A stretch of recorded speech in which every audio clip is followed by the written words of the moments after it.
मरना सबको एक दिन, अपनी अपनी बात। जल बल देवता, मात पिता परिवार,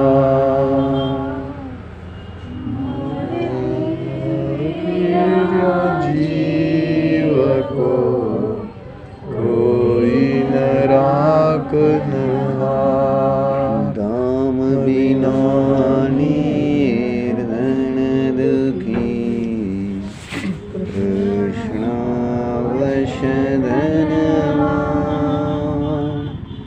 कहूँ न सुख संसार में, सब जग देख्यो छान। आप अकेला अवतरे, मरे अकेला। यूं कबहू इस जीव को साथी सदान को। जहाँ देह नहीं, दान अपना को।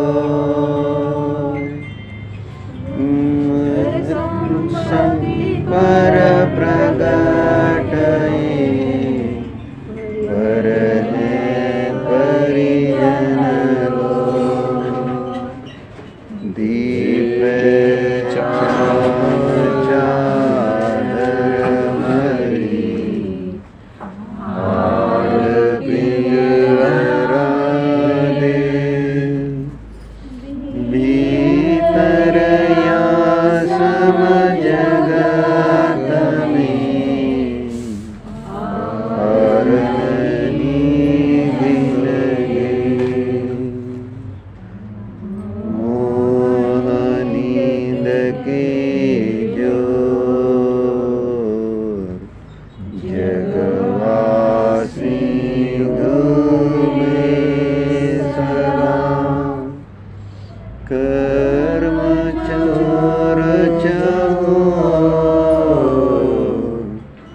सर्वस लूटे सुदर्शन। सद्गुरुदेव जगान, नीरज बहुवश में। तब कछु बने उपाय, कर्म चोर आवत। ज्ञान दीप तप खेल भर, घर शोधे ब्रह्मचोर। या विधि बिन निकसे नहीं, बैठे पूरब चोर। पंचमहाव्रत संचरण, समिति पंच करतार। प्रबल पंच इंद्रिया विजय, धार निर्जरासा। चोद राज कंगनव, लोक पुरुष संठान। तामे जीवनादिते,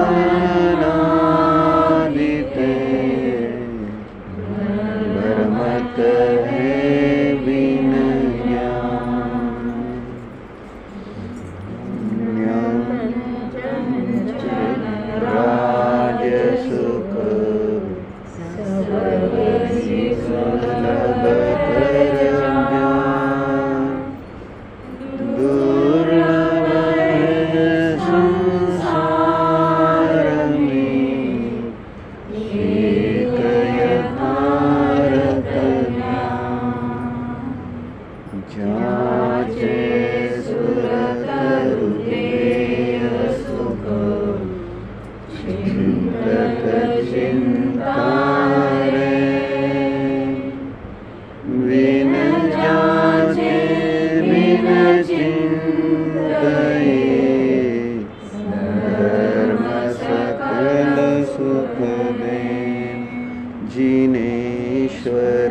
वर्तमानातलं विज्ञान पण काय सांगतंय, कुठलीही वस्तू समूळ नष्ट होऊ शकत नाही. वस्तूची अवस्था बदलते. कागद आहे, तो जाळला तर तो नष्ट झाला, पण कागद रूपाने बनतो, परंतु राख रूपाने तो आहे. अवस्था बदलतात, वस्तू कायम असते.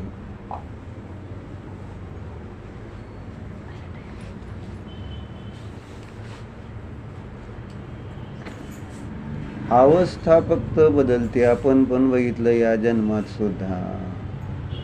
आपण लहान होतो, लहानाचं मोठे झालो, तरुण झालो, तरुणाचे वृद्ध झाले, होतील, होणार. मग आपण लहान होतो, लहानाचे मोठे झालो तर आपला नाश झाला का? है ना. मोठे झालो, म्हातारे झालो तर आपला नाश झाला का? आपल्याला कळतं ना की आहे बाबा, जीव तोच आहे, जीव कायम आहे. ना. आपल्याला कळतंय, जो लहान होतो तोच आता तरुण झालाय, तोच मोठा झालाय, पण जीव कायम आहे. मुलगी अगोदर माहेरी होती, नंतर सासरी गेली. मग मुलगी आपण सासरी गेली म्हणजे नष्ट झाली मानतो का? आणि अगोदर इथं होती, आता तिथं आहे. आपण काय बघतो त्याच्यामध्ये? किंवा आहेपणा बघतो, आणि जेव्हा आहेपणा पाहिला तर आपल्याला शांती आहे. पण जेव्हा आपण अवस्थेकडे बघू तर काय होतं, मग ती अवस्था जर आपल्याला चांगली असेल आणि त्याचा आपल्याला वियोग झालेला आहे, आपल्यापासून दूर गेली, तर आपण दुःखी होतो.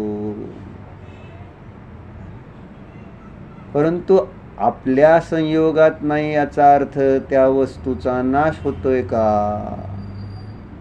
याच्यावर आपण कधीही जीवनभर चिंतन करत नाही. आपण सगळे ज्या वेळेस म्हटलं ना, गंगा गये गंगादास, जमुना गये जमुनादास, म्हणजे आपण त्या ज्या अवस्था मिळतात त्याच्याबरोबरच जगतो. आणि मग तिथं आपल्याला त्या अवस्था नष्ट होतील, उत्पन्न होतील. इष्टाचा वियोग, अनिष्टाचा संयोग झाला की आपण आर्त ध्यान करत बसतो. असं कसं झालं, असं का झालं, आणि तसं चिंतन केलं तर पुन्हा आपल्याला तसंच कर्म बांधलं जातं, तसलेच पुन्हा उदय येतात. आणि मग ही संसाराची परंपरा, संसाराचं दुःख कुणाला भोगावं लागतंय? गेलेल्याला भोगावं लागतंय का इथं मागं शोक करणाऱ्याला भोगावं लागतं? गेलेला तर आपल्या आपल्या पर्यायामध्ये कुठल्या दुसऱ्या लगेच जन्मला, तिथलं त्यांनी पुन्हा नवीन कुटुंब चांगले परिणामाने गेला तर स्वर्गात जाऊन तिथं चांगलं शरीरधारण, इथं त्रास आहे, तिथं चांगलं. जसं जुना कपडा बदलला, नवीन घेतला तर आपण दुःखी होतो का? आपल्यामध्ये ओन्ली कपडे बदललेत, वस्तू तीच आहे. शरीर बदललंय, वस्तू तीच आहे, पण विश्वास, आणि विश्वासापेक्षा आपल्याला मूळ माहिती आतलेला आहे अज्ञान. जर तुम्हाला समजलं आहे ना, एखादी गोष्ट आपल्याला घरामध्ये तुमचं समजा सोन्याची बांगडी कुठंतरी तुम्ही ठेवली आणि तुम्हाला सापडत नाही, आणि मग तुम्ही काय करता, ती शोधता, इकडे तिकडे घरभर शोधत राहता. मग बांगडी हरवली का तुमचं ज्ञान हरवलेलं असतं? ती बांगडी कुठे आहे हे माहिती नाही म्हणून तुम्ही दुःखी आहे. बांगडीला तर पाय नाही, ती कुठं निघून जाणार नाही. ती तुम्ही कुठं जिथं काढून ठेवलेली आहे त्याच ठिकाणी गपची बसलेली असणार आहे ती, आहे ना. तिला काय थोडंच, ते अजीव आहे, अचेतन आहे. मग आपण मात्र आहे ना, दुःखी झालो, कुठं आहे कुठं आहे.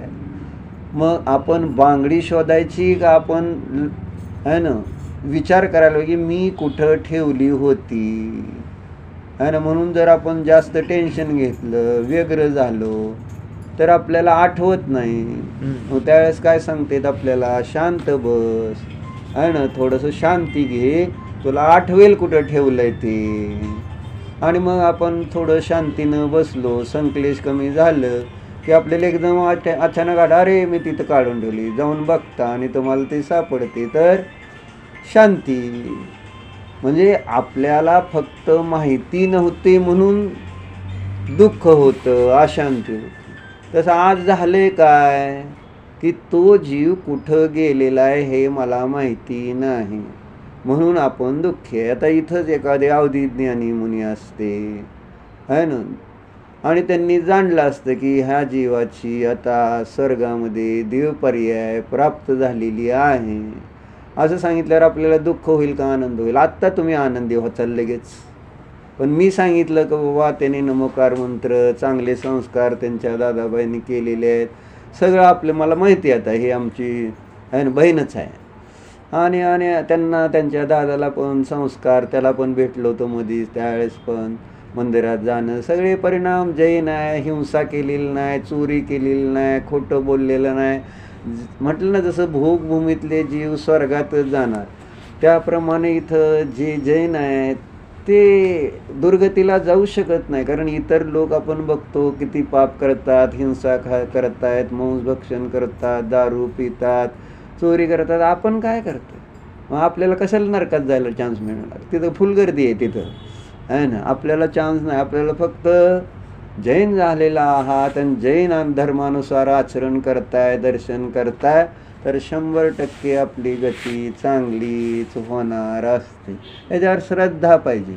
मग आता मी तुम्हाला सांगितलं नाही, निलेशचा जीव आता स्वर्गात आहे, मस्त, आता तिला अंतर्मुहूर्तातच तिथं मोठा होतो, 48 मिनिटात सगळं त्याला देवी वगैरे तिथल्या सगळ्या मिळाल्या, मंदिरात जातो, तो जैन दिनदर्शन करतो, समोसरणात जाईल, तिकडं सगळं तिथे अनेक जीव आहेत. तिथं आपल्या अगोदर गेलेले महाराज, शांतीसागर महाराज गेलेले आहेत, जुने सगळे आचार्य गेलेले आहेत, कितीतरी चांगले चांगले जीवच असणार ना तिथं. तिथं जाऊन ते भेटले असतील, त्यांच्यात तो रमला. आणि आपण इथं आहे ना, जर आपल्याला हे समजत नाही म्हणून आपण दुःखी. जर मला त्याचं ज्ञान झालं तर मला शोक म्हणजे करायचा विषय तरी येईल का? म्हणजे दुःख कशाचं आहे, आपण दुःख कशाचं करतोय, म्हणजे आपल्या अज्ञानाचंच आपण दुःख भोगतो आहोत. आणि म्हणून हे अज्ञान दूर करण्यासाठी जर आपण जिनवाणीचा अभ्यास केला, जे जिनेंद्र देवाने सांगितलेलं आहे त्या तत्वाचं श्रद्धान केलं, तर ॲटोमॅटिक या सगळ्या दुःखातून आपण कायमसाठीच मुक्त होणार. हे दुसरा उपाय नाही दुःखातून मुक्त होण्याचा. जिनेंद्र देव सांगतात ना, आत्ता आपण म्हटलं की नाही, जहाँ देह अपनी नहीं तहान अपनों को. अर्थ काय? जेव्हा आपण हे म्हणतोय पण आपल्याला त्याची प्रतीती येते का, आपण तसं मानतोय का, तशी श्रद्धा करतोय का, की खरोखर जिथं हे शरीरसुद्धा माझं नाही, तिथं बाकी कोण मी आणि माझा आहे. आणि हे केव्हा चिंतन करायचं आहे? कोणी आपल्या इष्टाचा वियोग झाल्यानंतर आपण हे चिंतन करणार, तर आपल्याला ते जुने संस्कार त्रास देणार. पण आपण जर सतत जसं नेहमी सांगितलं काय, की जे महाराज आम्हा होतेत का नाही, ते अगोदर आपल्यासारखेच घरामध्ये असतात, त्यांचे पण आई वडील असतात, कधी लग्न झालेलं असेल तर पत्नी असते, त्यांची पण मुलं असतील, पण त्यांनी दीक्षा घेऊन गेली.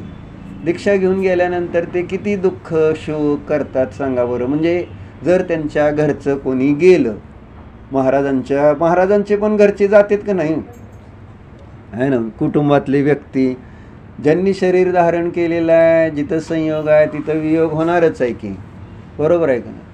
मग ते त्यांचे पण जातात. मग महाराजांना दुःख होतं का? महाराज रडतात का?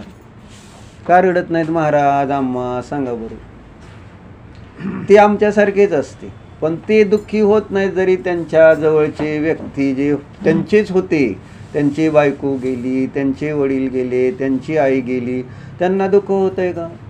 का नाही महाराजांना दुःख होतं आणि मला का होतंय? काय फरक आहे आपल्यात आणि त्यांच्यात? बरोबर. आपलेपणा सोडलाय, मोह सोडलेला. म्हणजे दुःखाचं कारण काय? आता बघा, ते व्यक्ती असणं आणि नसणं हे दुःखाचं आपल्या कारण आहे का आपल्यामध्ये त्या व्यक्तींसंबंधी वस्तूंसंबंधी असणारा जो मोह आहे तो आमच्या दुःखाचं कारण आहे? याच्यावर विचार करा. दुःख कोण देते? वस्तू देत नाही. म्हटलं ना, वस्तू तर आहेच. वस्तू संबंधी आपल्याला जे विपरीत ज्ञान आहे किंवा अज्ञान आहे, माहिती नाही, आणि त्या कारणानं आम्हाला जसं एखादा न शिकलेला व्यक्ती स्टँडवर गेला, त्याला आपल्या गावाला जायचं आहे, गाडी समोर लागलेली आहे, पाठी वाजता येत नाही आणि गाडी त्याच्या समोरून निघून जाते, आणि मग परत त्याला थोड्या वेळाने सांगितलं ही शेवटची गाडी गेली बाबा, दुःखी होऊन रडत बसला माझ्यासमोर गेली. मग त्याला कशाचं दुःख होतं की मी जर शिकलो असतो, ती मला पाठी वाजता आली असती, तर मी बरोबर माझ्या गावाला पोचलो असतो. बरोबर आहे. पण तेवढ्या अज्ञानानं त्याला दुःख. तसं मला पण जे जिनेंद्र देवाने वस्तूचं स्वरूप सांगितलंय आणि त्याचं जर आपल्याला ज्ञान आपण करून घेणार नाही तर आपल्याला दुःखातून सोडवणार कोण? दुसरं कोण सोडवू शकतं? आता मी प्रयत्न केला, सगळ्यांनी तुम्ही प्रयत्न केला, त्यांनी दुःखातून बाहेर पडायचं म्हणजे पाडण्याचा. पडतेत काय? कोण कोणाचं काय बदल? तुम्ही त्यांचं दुःख वाटून घेऊ शकताय काय? आई मुलाचं आहे ना दुःख वाटून घेऊ शकत नाही आहे. मुलगी आईचं दुःख वाटून घेऊ शकत नाही. ज्याचं त्याचं आपलं आपलं कर्म जो तो भोगतो. आणि आपण व्यवहाराने प्रयत्न करतोय, पण शेवटी कुणी दुःख सोडावं लागेल, शोक सोडावं लागेल, मीच प्रयत्न करावा लागेल तर माझं दुःख सुटणार आहे. आणि ते सुटण्यासाठी आपण समजून घ्यायचं आहे की नेमकं काय आहे, काय झालंय काय. म्हणजे आपल्याला एखादी गोष्ट जी असते त्याच्याबद्दलचं माहिती नसेल आणि तुमच्याजवळ समजा मोबाईल आहे, पण कसा चालवायचा, आता हे तुम्हाला फोन करायचा अर्जंट आहे, पण कसा वापरायचा माहिती नाही, आणि मग तुमच्याकडे आहे तर, पण मग काय करायचं? तुमचं काम जर नाही झालं तर त्या फोन कर तुम्हाला वापरताच आलं नाही. हे कसं त्याला वापरायचं हे जर माहिती असेल तर त्याच्याद्वारे आपण त्याचा उपयोग करून आपलं कार्य करू शकतो. तसं आपल्याजवळ आज द्वादशांग वाणी आहे जिनेंद्र देवांची है ना, ज्यांनी सगळं विश्व जाणलेलं आहे. ते जर आपण समजून घेतलं, वाचलं, ऐकलं तर आपलं अज्ञान दूर होईल आणि आपलं दुःख त्यामुळं दूर होणार आहे. नाहीतर कोणीही आहे ना आम्हाला दुःखातून दुसरा कोणी नाही करू शकत. नाहीतर मी आत्ता केलं असतं सुखी, तुम्हीच करून दाखवलं असतं सुखी. नाही नाही, तुम्ही शोक करायचा नाही, तुझा शोक थोड्या वेळ मला दे आहे ना, तू आनंदी राहा, असं म्हणून करता येते का? तुम्ही आई आहे ना, त्यांची मम्मी आहे ना, प्रयत्न करा. नाही, म्हणजे आपल्याला इथं पण कळतं की नाही, प्रत्येक द्रव्य स्वतंत्र आहे, आपण कोणाचं काही. मग जो गेलेला आहे तो पण आपल्या हातात असतं, जर आपण त्याला जाऊच दिलं नसतं ना आहे ना. म्हणून इथं आत्ता आपण म्हणालो की जिथं शरीर आपलं नाही, मग आपण हे बाकीची नुसती स्वप्न बघतोय. म्हणून आपण त्या 12 भावनेमध्ये म्हणतो का नाही, झूठे जग के सपने सारे, झूठी मन की सब आशाएं, तन जीवन यौवन अस्थिर है, क्षण भंगुर पल में मुरझा. काय अर्थ होतो? आपल्याला येतंय, विचार करतोय, झूठे जग के सपने सारे. अजूनही आपण त्या स्वप्नातनं जाग व्हायला तयार नाही. म्हणजे म्हणून म्हटलं, एक रात्री स्वप्न पडलं आणि त्याच्यात आपल्याला असं काय घटीत घटना घडलेली दिसली आहे ना, मग आपण त्या स्वप्नात घाबरू, सगळं करू, पण ॲक्च्युली घडलेलं काय बाहेर नाही. मग आता त्या भीतीतनं मुक्त करायचं तर काय करावं लागेल त्याला? आणि जागा केलं किंवा तो जागा झाला तर आपोआपच त्याला कळेल की हे स्वप्न होतं, काय नव्हतंच खरं तर, आहे ना, मी उगाच घाबरलेलो होतो. बरोबर आहे. मग ते रात्री झोपल्यानंतरचं एक स्वप्न आणि आपण दिवसा पाहणारे स्वप्न असतो, दिवा स्वप्न. रात्रीच्या स्वप्नातनं तर जागे होतो आपण, पण दिवा स्वप्नातून आपण मरेस्तोपर्यंत आपल्याला जाग येत नाही. इथं पण आपल्याला समजलं पाहिजे की हे पण एक स्वप्नच आहे. म्हणून तर म्हटले झूठे जग के सपने सारे, झूठी मन की सब आशा आहे. आपली आपल्या मनाची इच्छा आहे की सगळं असं पाहिजे, असं नको, हे सगळं आपलं. पण काय होतं, आपण जसं पाप पुण्य चांगलं वाईट केलं त्या पद्धतीनेच आपल्याला संयोग मिळत आहेत आणि वियोग होत आहेत. म्हणजे दुसरं कोणी काय दिलेलं नाही, मीच काय केलेलं आहे आणि त्या परिणामानुसार तसं होत आहे. म्हणून आपण जर वियोगाचं चिंतन केलं तर तशीच जसं चिंतन तशीच पर्याय प्राप्त होते. म्हणून या परिणामाचं फळ काय म्हणून एक पुस्तक आलं होतं. त्यामध्ये एक ती चर्चा घेतली की बाबा एक छोटी मुलगी असते आणि तिच्याकडे एक लहानपणी बाहुला असतो, बाहुला, आणि तिच्याबरोबर ती खेळायची, तो माझा पती आहे म्हणून वगैरे असं त्यांनी बघितलेलं असतं ना, लग्न वगैरे. आणि ती लहान मुलं खेळतात असं. आणि एक दिवस तिथं शेजारी एक खोडकर मुलगा होता, त्याने तो बाहुला घेऊन गेला आणि त्याचे हात पाय मोडले, मान मुरगाळी असं खराब करून टाकला. जरा वात्रट पोरगा असतेच की. आणि मग त्या मुलीनं शोधलं कुठाय कुठाय, परत सापडला तो बाहुला. आणि मग ती रडायला लागली खूप, आहे ना, माझा पती गेला म्हणून. आता तिला ती लहान बाळ आहे बरं का, कळत नाही, फक्त बाहुला आहे आणि त्यात कल्पना केली माझा नवरा गेला, माझा नवरा गेला, आहे ना. मग असं म्हणून रडते. मग आई समजावून सांगते, अगं ती बाहुला आहे, खोटं खोटं असतं, खरं नसतं. असं सांगितल्यावर आता ऐकायला पाहिजे काय? पण लहान मुलं ऐकतात का मला सांगा? आणि मोठे तर ऐकतोय का आपण? म्हणजे लहान मुलं ज्याप्रमाणे किती सांगितलं बा हे खोटं आहे पण त्यांना पटायला तयार नाही ना. जसं ते गारगुट्या साठवतात, आपण तर कशाला दगडं साठवलेत, पण त्यांच्यासाठी ते दगडं नसतात.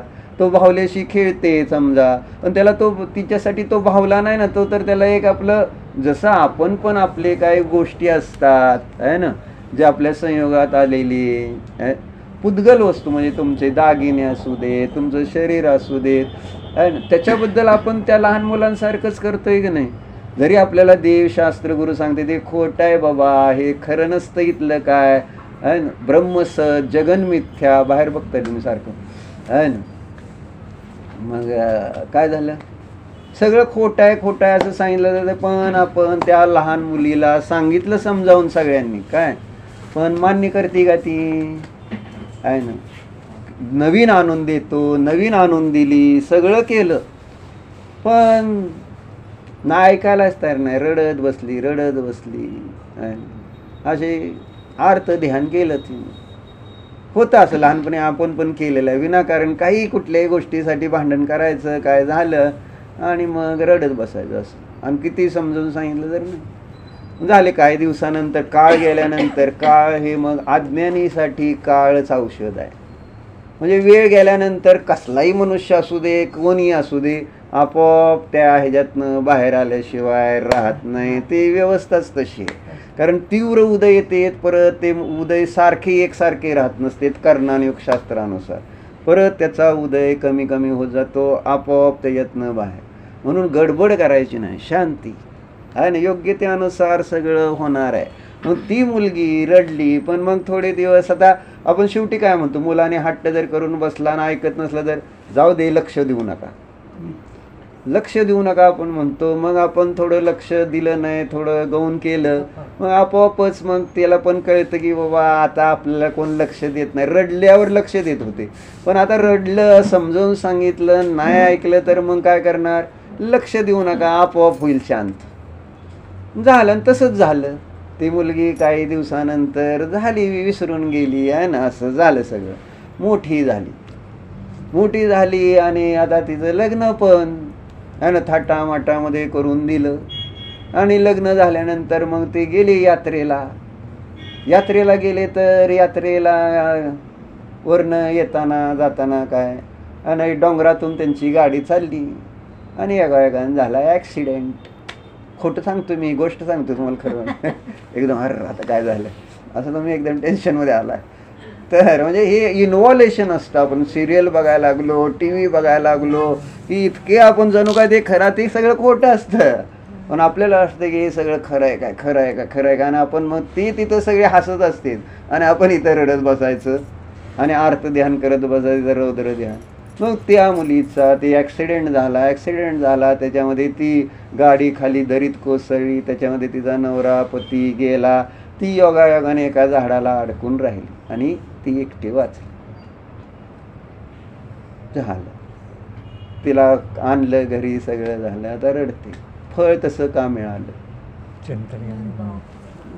अज्ञानात चिंतन काय केलं, भावल्या संबंधी भाव केली होती की हा माझा पती आहे म्हणून, आणि त्याचा त्या ठिकाणी कुणी मोडलं तर ती इतकी रडली. त्यावेळेस आपल्याला वाटतंय लहान आहे, काय कळतंय, पण कर्माला ते काय बघत नाही, लहान आहे का मोठा आहे, श्रीमंत आहे का गरीब आहे, कोण आहे हे कर्म बघत नाही. आम्ही जसं परिणाम करतो, भाव करतो, कर्म येत राहणार, बांधले जाणार, आणि तसंच ते आपल्याला उद्या फळ देणार. जे पेरणार तेच उद्या उगवणार आहे, हे सिद्धांत सगळ्यांच्याच शास्त्रात सांगितलेले आहेत. पण कोणी त्याच्यावर लक्ष द्यायला, मी काय आज करतोय ह्याला कोणाला बघायचं नाही, फक्त आज मजा वाटते का नाही, काय खाताना पिताना भोगताना काही करताना मला आज बरं वाटतंय ना. अरे आज बरं वाटतंय, पण त्याच्यामुळं काय बांधतोय आपण, पाप जर करून काय करत असलो आपण तर पुढं मला काय होणार आहे. पण त्याच्यावर आज विचार. आणि मग ज्यावेळेस ते येतं, फळ मिळतं, त्यावेळेस मग रडत असतो, असं कसं झालं, असं कसं, म्हणजे ते दुसरं कोण दिलंय का तुला? जबरदस्तीने इथं कोणी कोणाला काहीच करत नाही. जे मी केलेलं आहे तेच माझ्या वाट्याला येणार आहे, दुसरं काही येणार नाही. म्हणून माताजी नेहमी ती गोष्ट सांगते. एक मनुष्य ऑफिसला निघाला, त्याच्या बायकोने डब्यामध्ये काय दिलं, डाळ भात घालून दिली, आणि तो ते डबा घेऊन रोजच्याप्रमाणे ऑफिसला गेला. झालं लंच टाईम झाला, सगळे जणांनी डबे आपले आपले उघडले आहे ना. बाकीचे त्याचे सगळे मित्र तर कुणाच्या डब्यात गुलाबजाम, कुणाच्या डब्यात लाडू, कुणाच्या डब्यात जिलबी, असे सगळे भारी भारी पदार्थ निघाले. मग ह्याने पण आता आपला डबा उघडायचा, आपल्या पण डब्यात आता मस्त काहीतरी निघेल का नाही. मग त्यांनी डबा उघडला, काय निघालं, डाळ भात नेले तर काय लाडू निघणार का, जिलबी निघणार त्याच्यात, आणि तू जे नेलेलं आहे तेच त्याच्यात असणार आहे. तसं मी जे कर्म केलंय तेच. आणि मग आज आपण करताना जर विचार केला नाही की मी आज काय करतोय, चांगलं करतोय का वाईट करतोय, ह्याच्यावर जर आपण लक्ष दिलं नाही तर जे वाईट केलंय तर त्याचं फळ तसं येणार आहे. त्या छोट्या मुलीला आलेलं आहे. म्हातारीची पण एक गोष्ट आपण ऐकली की जी एक म्हातारी, तिला 8 मुलं असतात, आणि मग त्याच्यातला एक मुलगा मरतो. मेल्यानंतर ती म्हातारी काय करते, चिंतन करू लागते, माझा पोरगा मेला. सगळे समजावून सांगते, आम्ही 7 जण आहे की तुझी मुलं, अजून एक गेला म्हणून काय आमच्याकडे तर बघून जग.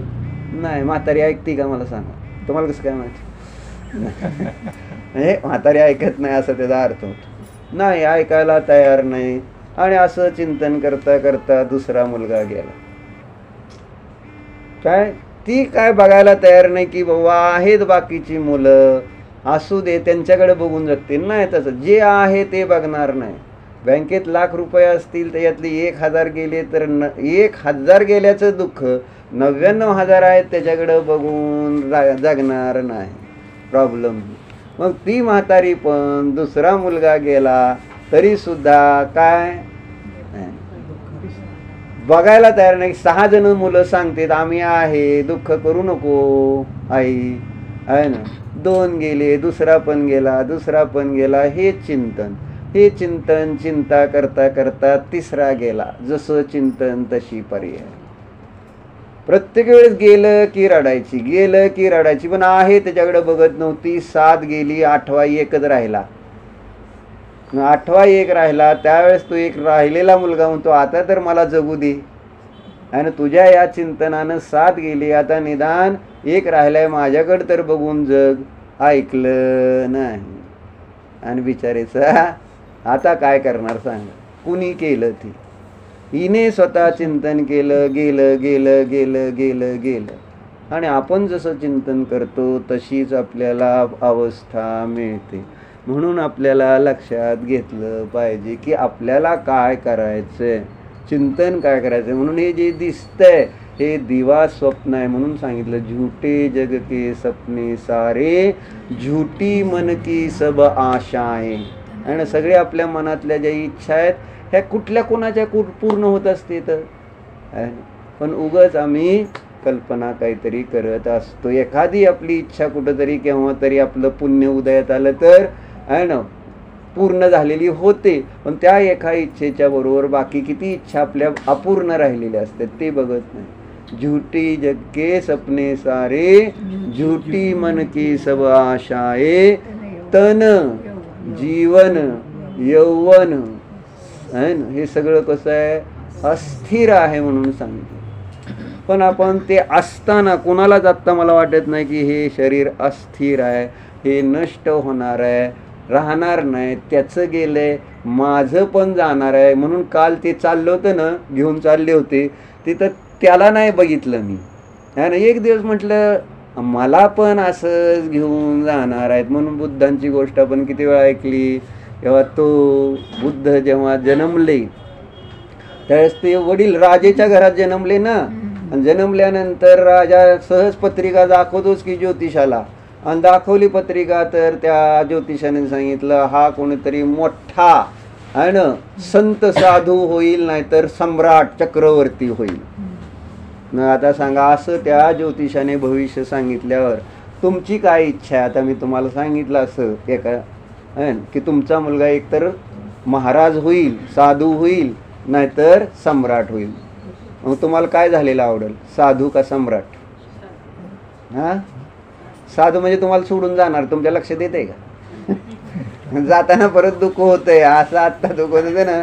साधू जाताना सुद्धा कोणी तीर्थंकरांची आई सुद्धा रडते माहिती आहे का जाताना, बाबा जाऊ नको का चाललाय म्हणून असं. मग वडिलांना पण इच्छा काय, नको माझा मुलगा साधू व्हायला नाही पाहिजे, त्याने आपलं घरी राहावं, राज्य करावं, मोठा राजा व्हावा ही इच्छा. पण तो साधू बनू नये म्हणून साधू केव्हा कशामुळे बनतो की आजूबाजूला असा काहीतरी वैराग्याचा प्रसंग दिसला तर त्याला निमित्त करून ज्याचे परिणाम चांगलेत तो घरदार मुलं बाळ सोडून जातो निघून. मग राजाने, त्याच्या वडील राजाच होता, त्यांनी सगळे किल्ल्यामध्ये ती व्यवस्था केली सगळी की आपल्या मुलाला कुठल्याही कारणाने संसारापासून विरक्ती होऊ नये अशी सगळी व्यवस्था. एक झाडाचं गळलेलं पान सुकलेलं ते सुद्धा त्याच्या नजरेस पडलं नाही पाहिजे, कारण ते गळलेलं सुकलेलं पान बघितलं तरी वैराग्य येऊ शकतं आहे ना. मग तसलं सुद्धा नजरेस, त्याच्याबरोबर खेळताना सुद्धा कोणी म्हातारं त्याच्यासमोर यायचं नाही, सगळे तरुण सगळे असेच. अशी सगळी एकदम आता राजा म्हटल्यावर व्यवस्था सगळी अशी चांगली ठेवली होती. आणि तशा अवस्थेतच तो तरुण झाला. कधीच त्याने असलं काय म्हणजे दुःखाला कारण, विरक्तीला कारण असं काही प्रसंगच त्याच्यासमोर येऊन दिले नाही. झालं योगायोगाने राजा कुठेतरी गेला होता आणि गावामध्ये एक युवा संमेलन ठेवलं होतं आणि याला बोलवलं होतं बौद्धांना. त्या संमेलनाचा अध्यक्ष गेस्ट म्हणून बोलवलं होतं. मग आता सारथ्याबरोबर ते निघाले रथात बसून. रथात बसून निघाल्यानंतर त्यांना काय झालं, जाता जाता एक माणूस काठी टेकवत असं चालत चाललेला दिसला. त्याने बघितलं हा विचित्र प्राणी कोण आहे म्हटले, कधी बघितलंच नाही ना असलं. मग त्यांनी त्या सारथ्याला विचारलं आपल्या की हे कोण आहे, हे काय कसला प्राणी आहे.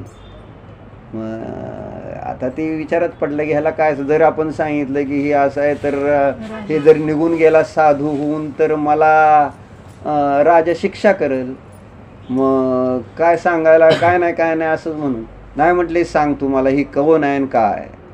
तर मग म्हटला खोटं कशाला सांगू, म्हटला की ही मनुष्याच्या आयुष्यामध्ये येणारी शेवटची अवस्था आहे, म्हातारपण. ते बघितलं, ते ऐकल्यानंतर त्यांचे परिणाम काय झाले, चल म्हटले रथ, आता ते युवा संमेलनात जाण्यात काय अर्थ आहे म्हटले. ते स्वतः तरुण होते, पण त्यांनी जेव्हा म्हातारपण बघितलं तर ते म्हटले मी म्हातारा झालो आहे ना, आता मला नाही, मी म्हातारा. म्हणजे त्या म्हाताऱ्यामध्ये स्वतःचं म्हातारपण बघितलं आणि म्हटले चला आता मला काय जायचं नाही. तो गायावया करू लागला, सारथीराव राजा मला शिक्षा करल, असं करू नका प्लीज, नको, म्हणून कसं तरी त्याचं समाधान केलं आणि पुढं निघाले. तर योग, आता ज्याला दीक्षा घ्यायची योग येणारच. योगाचा आला, एक प्रेत यात्रा येत होती. मग परत प्रश्न विचारला, हे काय, आता काय सांगायचं झालं. पण त्यांनी सांगितलं की तू नाही सांगितलं तर बघ.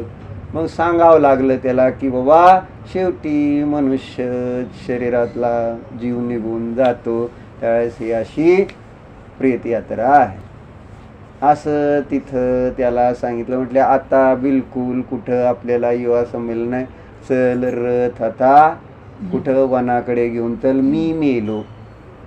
कोण मेलं?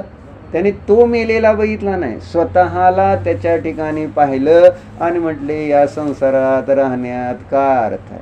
मग आपण ते बघतोय का, जेव्हा ते शरीर निघून घेऊन चाललेत खांद्यावर, मी बघतोय का की एक दिवस मी पण असं कोणाच्या तरी खांद्यावर जाणार आहे? नाही. म्हणून त्या यक्षाने युधिष्ठिराला प्रश्न विचारला होता की जगातलं सगळ्यात मोठं आश्चर्य कोणतं आहे. तर त्यावेळेस त्याने युधिष्ठिराने उत्तर दिलं की स्मशानामध्ये जेव्हा एक प्रेत जळलं जातं, अनेक लोक असतात, त्यावेळेस त्या जळणाऱ्या प्रेताकडे तिथं आणि बघत असताना लोक काय विचार करतात की तो जळलेला आहे, तो मेलेला आहे, मी तर अमर आहे. हेच सगळ्यात मोठं आश्चर्य. कुणी तिथं जळताना मी जळतोय, मी एक दिवस जळणार आहे, हे कोणीही बघत नाही. म्हटलं ना, झूठी जग के सपने सारे, झूठी मन की सब आशाएं, पण जीवन यौवन अस्थिर आहे. सगळं हे अस्थिर आहे. आपला आत्मा जो आहे तो स्थिर आहे, नित्य आहे, कायम आहे, ध्रुव आहे, आनंदी आहे. पण त्याला मानतं कोण? मी म्हणून. सगळे या शरीराच्या मागं लागलेलं. माझं शरीर, मी शरीर, माझा मुलंबाळ, मी मुलंबाळ, माझं धन, माझी, हे सगळं अशा पद्धतीची आमची विचारधारा. शेवटी आमच्या दुःखाला त्या ब्रह्म राक्षस होता ना, त्यांनी ज्याला वर मिळाला होता, डोक्यावर हात ठेवला की भस्म होणार, भस्मासूर. आपणच आपल्याला भस्म करणार, आपणच आपल्या विचारांनी स्वतःला भस्म करत असतो. म्हणून जर आपण व्यवस्था जाणली, बघितलं, तर कुठली वस्तू समूळ नष्ट होत नाही. एक वस्तू आहे ना, आपली जुनी अवस्था सोडून नवी अवस्था धारण करते. त्याच्यामध्ये कायम राहणारं एक ध्रुव तत्व आहे आणि त्या ध्रुव तत्वावर ज्यांची दृष्टी जाते त्यांना जगात कोणी इंद्र येऊन जरी दुःखी करायचा म्हटला तर करू शकणार नाही. तेव्हा मी ठरवायचं की मी कशाकडं बघायचं आहे, कायम राहणाऱ्या वस्तूकडं बघायचं आहे का बदलणाऱ्या वस्तूकडं बघायचं. जर कायम राहणाऱ्या वस्तूकडे बघतो तर आत्ता शांती आहे, पुढे शांती आहे. आणि बदलणाऱ्या अवस्थेकडे बघून त्याच्यामध्येच माझेपणा, मीपणा करणार तर आत्ता पण दुःख आहे आणि पुढे पण दुःख आहे.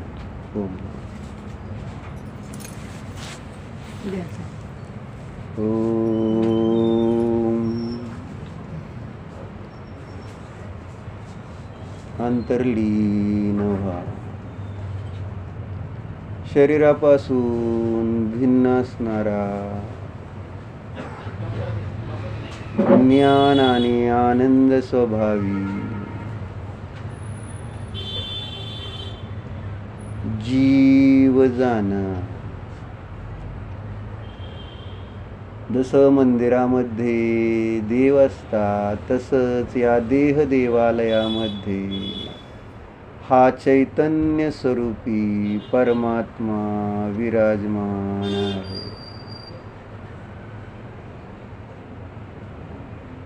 याला जन्म नाही, मृत्यू नाही. पहा,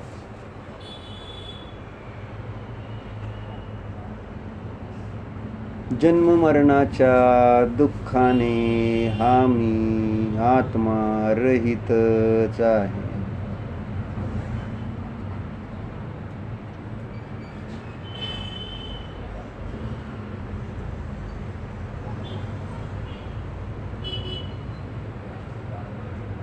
मी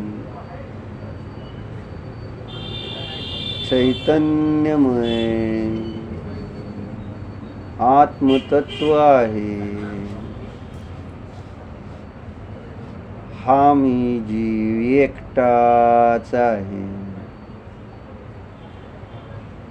जिथं हे शरीर माझं नाही तिथे नातेवाईक, घरदार, पैसा अडका माझे कोठून असणार विचार करा.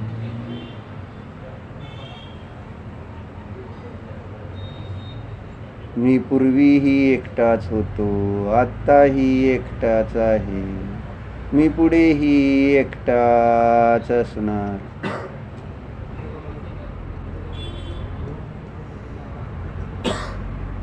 या जगामध्ये माझे कोणी नाही.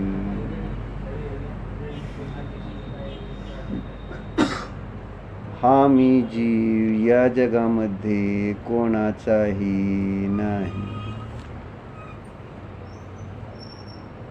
मी शांत आहे,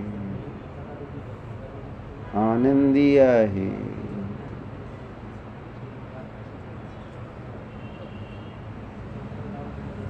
एकटाच आहे.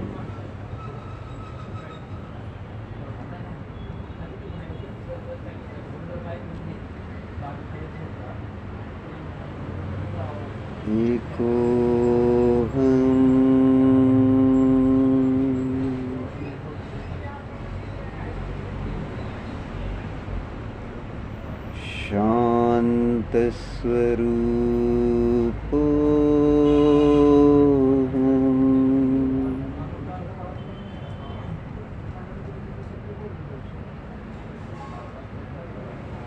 आनंद स्वरूप